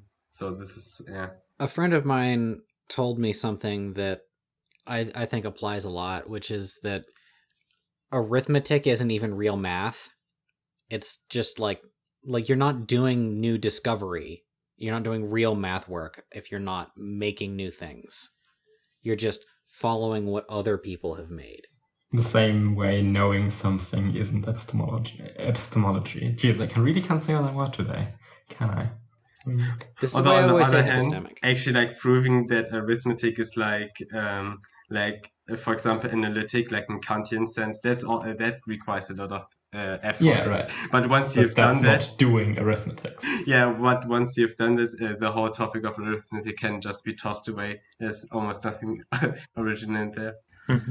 Yeah, and I feel like originator in that sense that I like to come up with new ideas within my lexeme, within my lexicon, but I am utilizing that lexicon. So in that sense, I'm usage. I feel. I mean, of course, I feel like this fits because otherwise I wouldn't have come up with this idea. I don't know. Mm-hmm. Yeah. I was going to say that if you wouldn't. I mean, you can change your mind about things. This is a while ago by now. But... You are the author. You can just change it. Mm-hmm. Right. Yeah. No, this is great. I like this. Solid gold. Very good. Very useful. Also has a lot of context on different other posts, so it makes like a grand post of neurotyping. If we ever make that spin-off show where we introduce someone to neurotyping, this is a very helpful tool to have. Mm-hmm. Yeah, we need those tools. They're neuro tools. We are the neuro tools in the derogatory sense of the word. Yes, I am a tool. All right. You want to move on? Yeah, sure. Yeah. We have spent a long time on this. Oh yeah. Well, it's a big, rich post, and I love it a lot. It's a big post. There's a lot to dissect. Yeah. Oh, the next post. Lily Squire, Creativity and the Four Flow State Theory. Oh boy, the four flow states. Lays out 4 flow states for the quadrant. Mushin, the mind without mind, for the Zen boys, the impressionist linears, the pure instincts. Yeah. The pure instinct quadrant. Yeah. Right. With Donald Trump as their unfortunate patron saint. Wait, isn't the patron saint supposed to be the high IQ version of? I guess. I mean, not high IQ, just the best representation. It's more just a good representation. Like, Digi chose Carmina for aestheticians. There we go. Despite saying herself that he isn't the most high IQ, it's just good rap. Okay. All right. Just the best. Yeah, Bacchanalia, the Greek Diogenean manic rage and delirium for lateral impressionism. Phronesis for lexical high laterality. I'm learning so many new words today. It's full of Legos or logoi. Techne for bookkeeper, for the bookkeeper quadrant. Yeah. And the nice line here. They refer to lexical thinking as dealing with the logoi, so the lexemes which they refer to as bricks, with in opposition to the pathe of the Impressionists, which is more plant-like, growing, arborescent, all that shit. And this and saying that, well, logoi, like bricks, they can be shared between minds. You can make a house out of it. And the same way, you can tell someone to build a certain house out of bricks, but you cannot tell them how to build a certain plant. Yeah. You can describe the plant. They can get it. But you can't tell them how to build it. The symbolism at work here is very satisfying for me. Yeah. Hey. Vsauce, Michael here. Now, as far as Mushin goes, I have talked in the past about when I did a corner drill and I achieved the the ultra instinct flow state of like body think.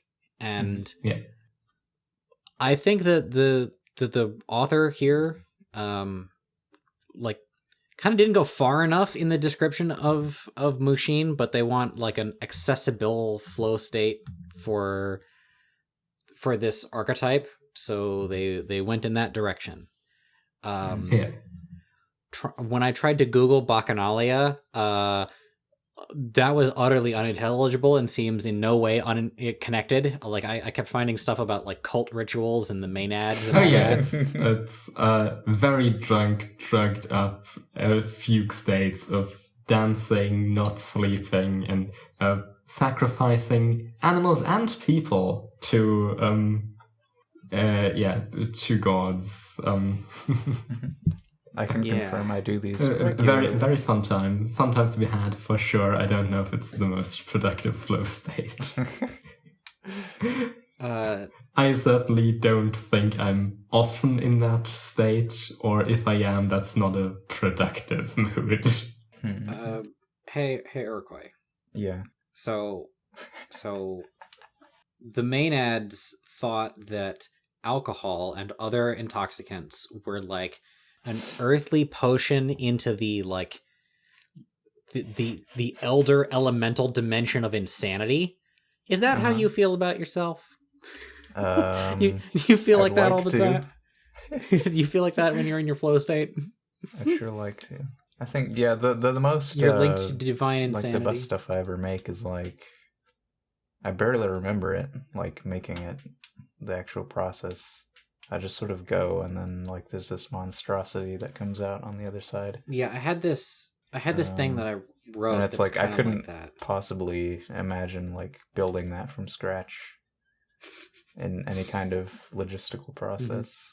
Yeah. Despite being a technical skill, crafty kind of person in my personal life, that's like something that fascinates me. But when I'm just making stuff in like the planning phase, calling ahead to the give and take productivity flowchart, when I'm actually like ideifying things out, it does feel a lot more like that. And when I feel like I'm at my best in terms of like non-craft creativity, you get stuff like my rant in the middle of the last post's notes section. Yeah, it's just... And I feel like that's where I'm at my best. So it's sort of like, yeah, compared to like lexicality, I feel like Impressionism is sort of like, it's more continuous. Like the walls between things are kind of broken down. Yeah. So it's like, I don't know, it's like lava or something. Just sort the cells of the plant are semi-permeable. Yeah. Shit can leave and get absorbed into it. Well, who says plants even have to be made out of wood? Can't plants be made out of like crystal and plasma? That sounds awesome. I want those kind of plants. Sure. I agree. Not all plants are made out of wood. Hashtag not all plants. Hashtag not all plants. And yes, I do want plants made out of crystal and plasma. The new type mind is a flower made of crystal and plasma. Oh, no. Man, I'm gonna call this fugue state that I went into my latest vision quest. I thought that my next vision quest would be trying to find out what a reactionary is, but no, it's this. Oh my god. I told you what a reactionary is. You forgot. Oh, yeah. I forgot that happened because of my fugue state.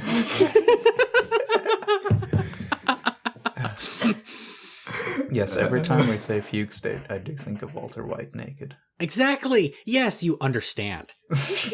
And for me, fugue state is like something that Bach writes as music. So I cannot unhear that every time you say that. Yeah, Bach is in a fugue state like his entire career.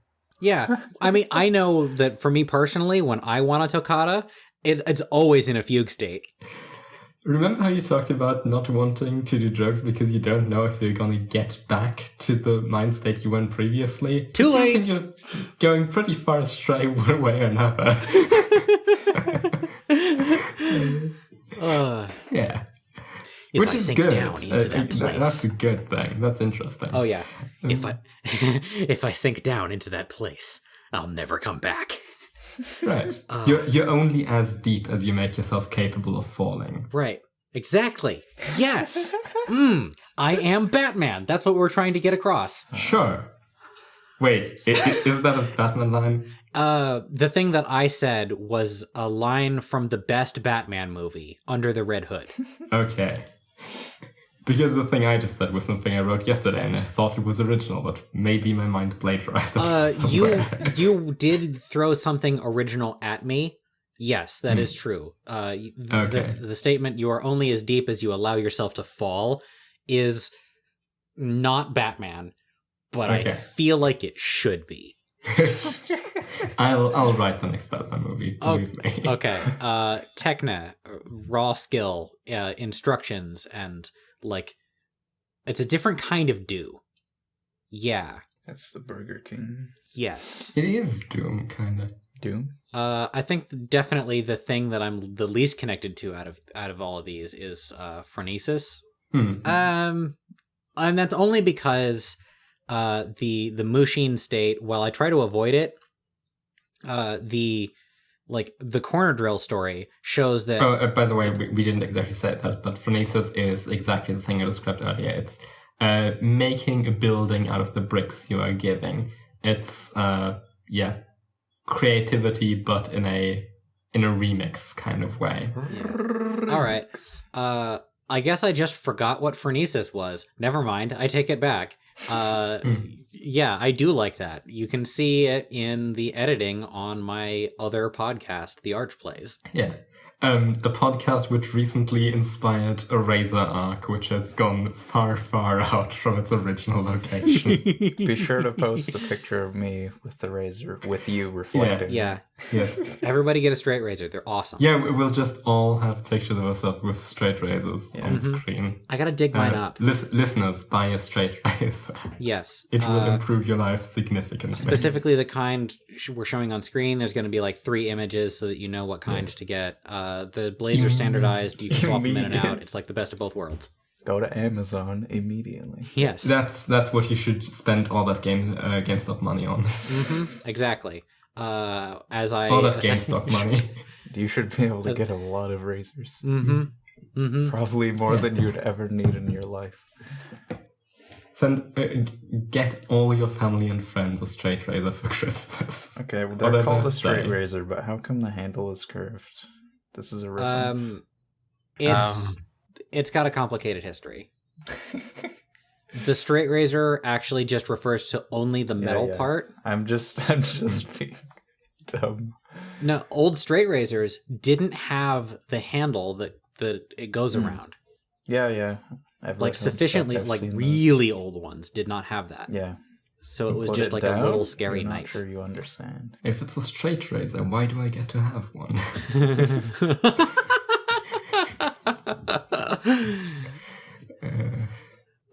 Techne is just raw technical skill. It's the most restrictive, but also the most productive of flow states. It's like building a Lego set by the book. You have all the parts and you have the guidelines on how to put them together. While phronesis can create the prototype, it is Techne that creates the production model. Yes. There just seems something about that's like, again, like not really understanding bookkeepers. I mean, it sounds kind of what the Bookkeeper Master Post written by a bookkeeper was describing. I forgot the name of the guy, but maybe I'm just like really sensitive to like any possible wording that could be seen as like bad. I feel like in the moments where I'm in the technical flow state of doing stuff, because remember, I'm a woodworker and stuff like that. You're fast talking craftsman. That's a key part of my intro. Having some set of instructions in my head and just executing on them. When I'm in the like building flow state, I am smoothly and efficiently transitioning from my plans to my output in a like into the groove kind of way. And I can confirm that this is real. Okay. So I guess that makes me the avatar, master of the 4 flow states.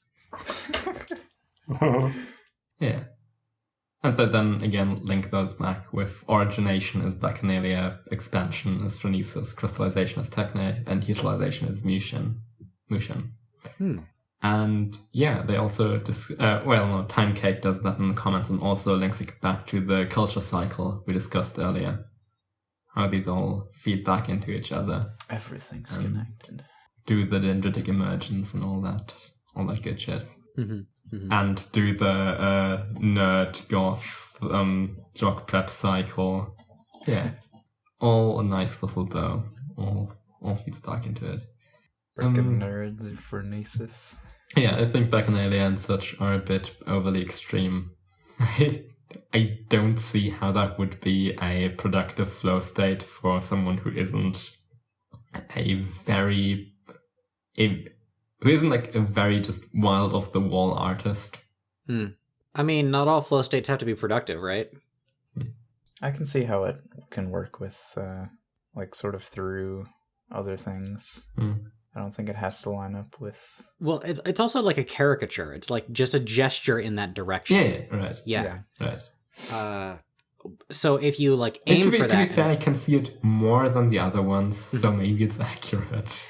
But it still feels a bit like a caricature, which is fine, since this person is also quick-witted, so they wouldn't have the best insight into, high imp and so on. Sure. So that reminds me of a hidden detail in my own evolution. I just started referring to Lexis as cats and Impressionists as imps in the notes, and it's bleeding over into the way that I think about all these things. It's cats and imps. Imps and cats and imps and cats and imps and cats and imps and cats. That's wonderful. As much as I love saying catagargoyle, it's very funny. Cats is good. Yeah, I guess it matches 3-letter. Although I can't think of anything less categorical than an actual real-life cat, but whatever. I mean, cats are assholes, just as lexicals are. Oh, you're getting banned from the server. Thank you. I say this as a noted asshole. It's an ironic term.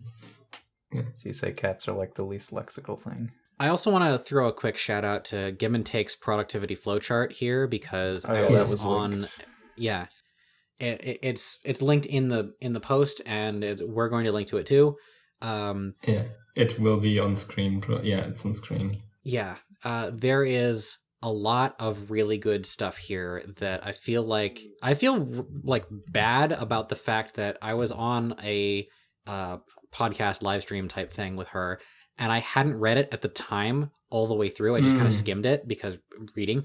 And there's so much good stuff here that I wish that I would have taken the opportunity to talk to her about when I had the opportunity, when I was in that moment. This bouncing back and forth between, or not bouncing back and forth between, but the segmenting out of here is your time for your plan phase, basically. Yeah. And here's your time for your execute phase, and don't cross those streams or it'll fuck you up. Yeah. These weirdly coupled processes. Put all your eggs into baskets. Yes. And I feel like as I was reading it over again, especially now in the present, it felt like the green one, the planning phase, kind of the think, that strikes me as laterality. Something that CGP Grey said once upon a time is that making creativity requires the ability to make disparate connections between things in some capacity. However you're going to do that, whether you and this is now I'm editorializing, whether you march out to those things in rows along your hexagonal tiles, or whether you're just ram jumping all over the place. Creativity requires that of you, and executing on those things requires a focus. Yeah. I mean, you say don't put all your eggs in one basket, but what is the PCP if not a basket of eggs? Who's next? I am notably famous for accusing them all of being clownfish. So we'll we'll see what that pays off with in time. It's gonna be Jeff. Let's see the other boys. A human calculator boys. How do you feel like phronesis accurately describes your flow states? I mean, can I say to that? Yes or no? Yes. I feel like they already What are talked my about options? it, sort of. Yes, no. I guess you can take it. But I mean, we always describe like defined human Kekler kinda as phronesis. So if I like vibe with that definition like as human Kekler, it makes sense that I also like phronesis as as my flow state, and I guess can say that. But it seems weird like because I'm having a mental image of me just playing around with like actual Legos and stuff for my flow state. I guess that's just my problem. Okay. Monkaap, what do you think? Well, I don't know. I like it. Are you the main character from the Lego movie? Yeah. Are you the main character from the Lego movie? Yes. I wear the same outfit every day. Oh, that's really a prestigious guest appearance we have here. Main character from the Lego movie. Holy shit. Change the thumbnail right now. Can just go to the next one, I guess. Monkaap. Why people equate laterality with intelligence. Or intelligente. Oh wait, no, sorry, yes, I can't all pronounce horribly misspelled. That's Monk's thing. Yep. Apparently. So, intelligente. Okay, super. I would also accept intelligence. Yes. So it's the main point in here, I think, was types further away from you, like a ways away from you. You only really see like an exacerbated version of them. So you tend to see like their worst and best qualities and not much in between. So that leaders end up seeming like really stupid or really smart to you. Yeah. Also, by the way, SpongeBob is an intellectual powerhouse. That's also another thing I learned. Yes, SpongeBob is an intellectual But we'll get to that later. And I kind of disagree, because I think both immense stupidity and genius are tied to the idea of being difficult to follow. And very smart people, just like very lateral people, are difficult to follow. Yes. I said that, but different. Yeah. This is what I was calling forward to. I think it's just very hard for a high lat to appear as possessing average intelligence. You either seem like a bumbling idiot, or you seem like a genius, because you're difficult to follow, and depending on if you're more right than wrong, you're either a genius or a fucking moron. Or if not a moron, then a scatterbrained nutjob. You can't be in the middle, it doesn't work. No, actually, I have another approach to this, and I just gonna read out what I wrote, because I think I phrased it quite well. He writes how people of opposite neurotypes see smart people as more smart and dumb people as more dumb than they are. This would imply the intuitive idea of we cannot assess qualities of people far away from us as nuanced as ourselves. Yeah, right. This is, I think, the best you can phrase this. It's this intuitive idea. We can't assess qualities of people far away from us as nuanced. This is a very, very important point. This is like the thing that we're trying to build off in neurotyping. Like different people away from us have like different qualities. And we can usually when we try to type people who aren't like on the same axis, on the same region, it becomes like a bit harder for us. Yeah, I mean, I agree. I think if someone is just far from you on the chart, that also contributes to that effect of they either seem way more extreme dumb or way more extreme smart. And that would usually. On the other hand, it also makes you more difficult to follow. Although we also have the thought process. Sorry, we also have the effect of having corner types, which are like way more easy typable than the other types. That's also an effect, but it's different. Yeah. So this is the payoff to my call forward from previously about like the "what are you even talking about" reaction. Like, and this is, and because I'm falling apart in words, I think this treads very heavily on why I think linear people seem to be either stupid or normies to misanthropic people, is because, like, if you've got like a system society, wait, I said that already. I said that like an hour ago. Ignore me.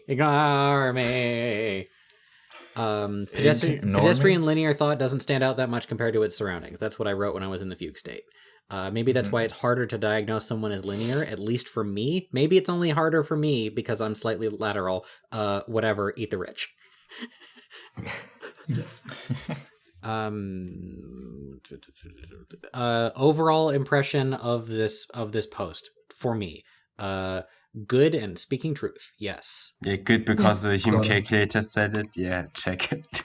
With the addition I said, I see why laterals especially would seem more smart or more stupid, even if the general population was in the middle of the chart. Yeah. I think both claims that we made while discussing this post, that being lateral extremifies whatever side of smart or dumb you are, and that distance from a neurotype extremifies whatever level of smart or dumb you are. Yeah, both effects exist, and they just add up on the lateral side. And that's why human calculators are a perfect case study, because they're the exact intersection of these two things. Yeah. You know? Like, from the position of somebody who's in the bottom right, if they were to look at them, they would see it the most. And the closer you get to them, the more it seems like they're blended together. Yeah, I think I maintained a line of thought through that whole sentence. Yeah. According to Tarbuck's model of the top row types are further apart, human calculator is the furthest type from me, and they sure as fuck experience that effect of you're either very smart or you're an absolute fucking moron, the strongest. Good thing we don't have the second type that often. That's not very nice to hear. Yeah. Oh, no, not in this chat. But yeah, we wouldn't invite them on the podcast if they were Yeah, dumb. right, exactly. I wouldn't have them on. Wow. Okay. I wouldn't invite someone just to showcase their oafish nature.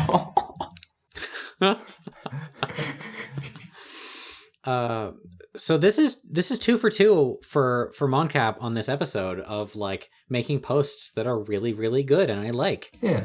Thanks. Yeah, that's probably why we had him as a guest. Yeah. We even moved to an earlier time slot just to accommodate it. Yeah, absolutely. All right. Well, I'm out of material on this one.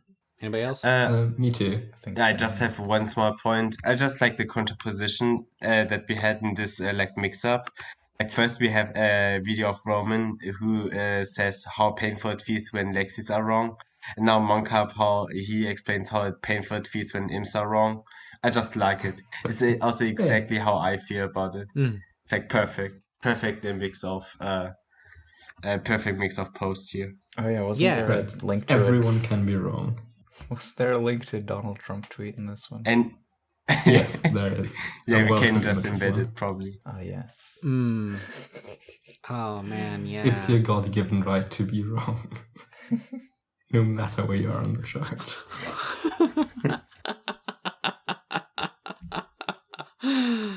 Katjan, anchor theory, movement around the chart and intelligence. Yeah, this is a smaller one. I don't expect to spend that much time here. Just a smaller post. Yeah, the idea is as opposed to arcs, intelligence determines the speed at which you move to a different type, and you have an anchor. Well, you have a heat map with attractor points. This is, you have an anchor, something that tethers you, and your intelligence determines how long your tether is. That is, how far you can comfortably move from your attractor point. The further out from the attractor point you are, the more hard it is to engage naturally in that type. Okay, so depending on what you mean by engage, I again feel like it's kind of like this ties in pretty well to the thing that I conjectured earlier, which is being able to place yourself and function effectively in a different neurotype than your own when you don't have much experience doing that in the past. That seems like that would make this make sense. That would agree with this. However, I would cite as counter evidence any heat map and its shape. Right, yeah, that's what I was going to say. Like, there are clearly people with more than one anchors, and Arg points out that you can have multiple attractor points. This speaks of one specific anchor.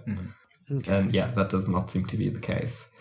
But maybe heat maps are just, in general, the product of practice, and you're just more comfortable there, not because it's an actual attractor point, but because you've made it one. You've just been there so many times that it's comfortable. I've sort of imagined it like from the anchor, there's like an arm, and it has like a reach, and then that arm then paints the heat map within its range. Okay. Yeah. You can just practice areas. And to the person who posted that this is actually the anchor hypothesis, I will claw your fucking eyes out. This is what I'm getting at about the dark science meaning of what a theory is, though. Like, this is a perfect example. Yes, anchor theory.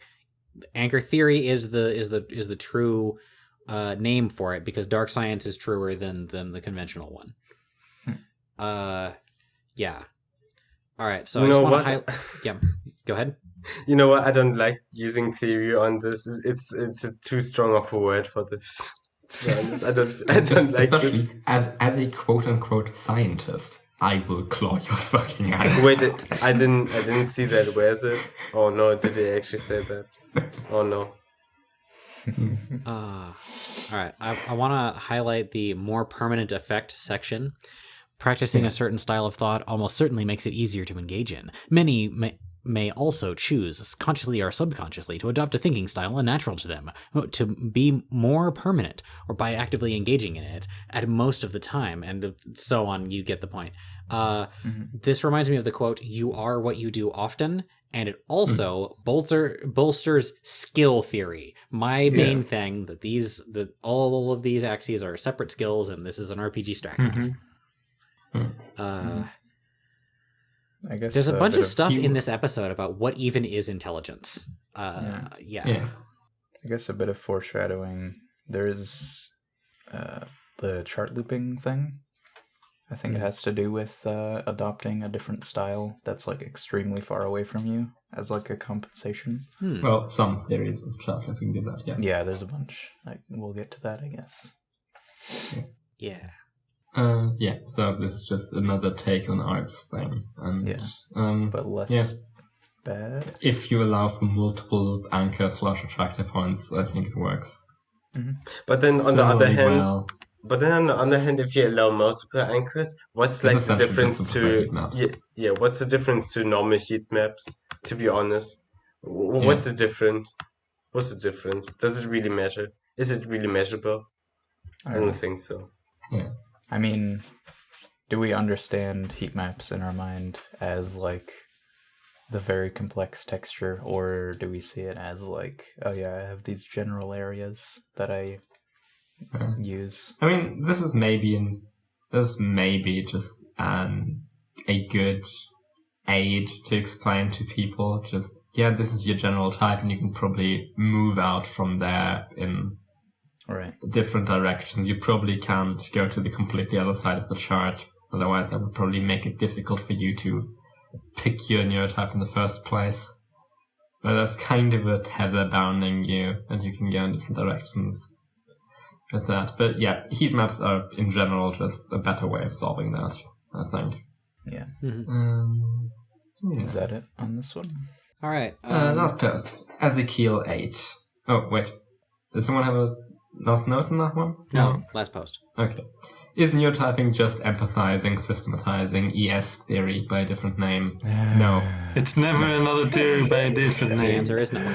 Impressionism isn't empathy. Look at Donald Trump. I know it's uncomfortable, but do it. Do you see a shred of empathy in those blackened, cavernous eye sockets? Of course you don't. Sit down.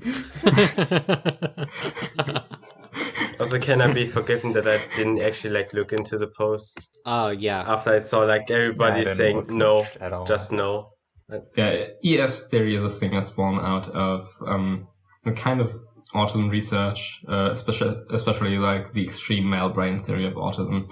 And it's that you have a dichotomy of systematizing and empathizing, and men are more systematizing leaning usually, women are more empathizing leaning usually, and autism is extreme systematizing over empathizing. That sounds like it holds up until you start studying women who are autistic, which is a class of people who do exist. Realize autism is complex. Yeah, and that's what I was leaning towards with the first post, which is, I can see some overlap between Impressionism and empathy.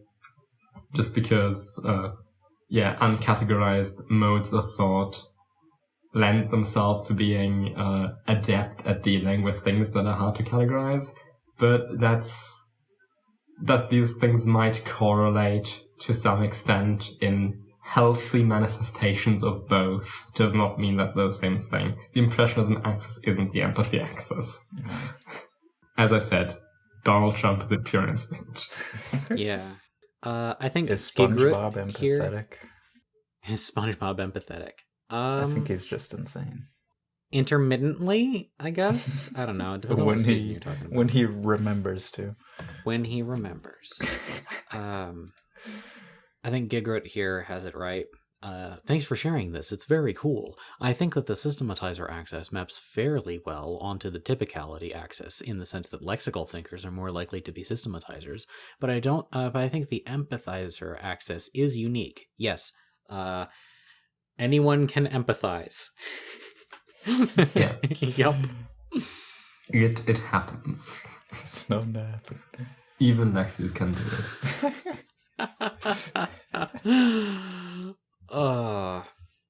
How's everybody, like, looking back over all of the posts that we've had today and the journey that we've just been on together?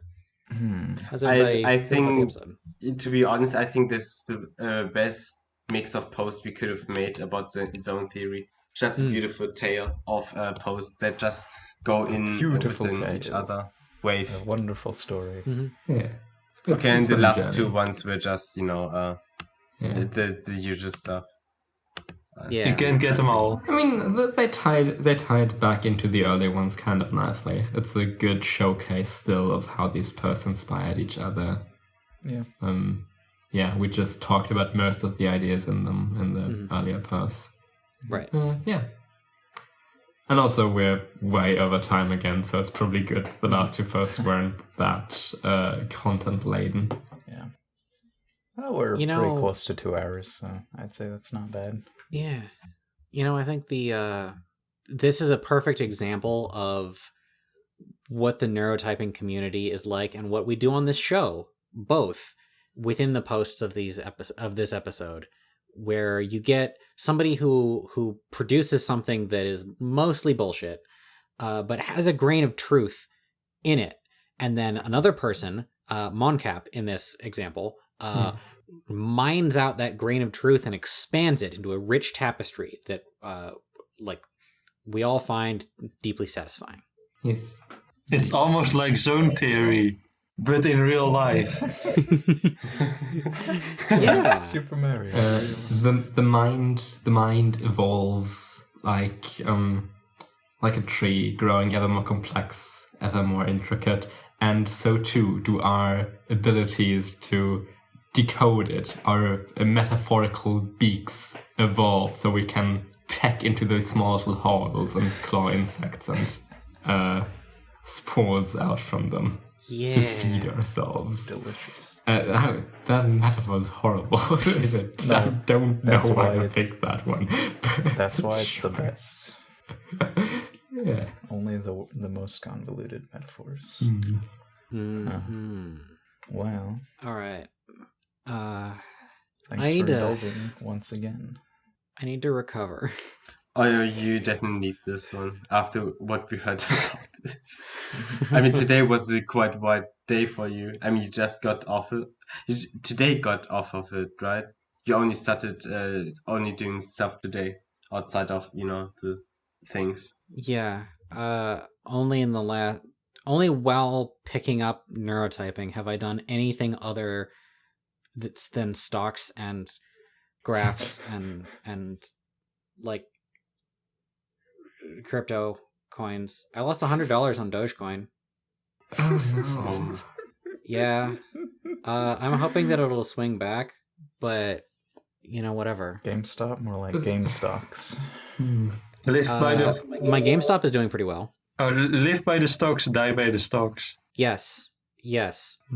Stockfish, This petard shall surely never hoist me. I'm dying. If you didn't buy GameStop stocks, take stock of what you're doing wrong. Now that we're in the after talk, I can just give my excuse for last 2 episodes, me not being there. First one, I was not in a neurotyping mood. The other time I was just getting my monoties removed by the dentist. That wasn't very nice. Yeah, I couldn't just speak. Yeah. Did that turn out well for you? Oh, you didn't see it? Oh yeah, it was very good. The only thing, I just couldn't speak. If we would have recorded like 2 days later, I would have been completely fine. But that day, that wasn't good. Cool. Yeah.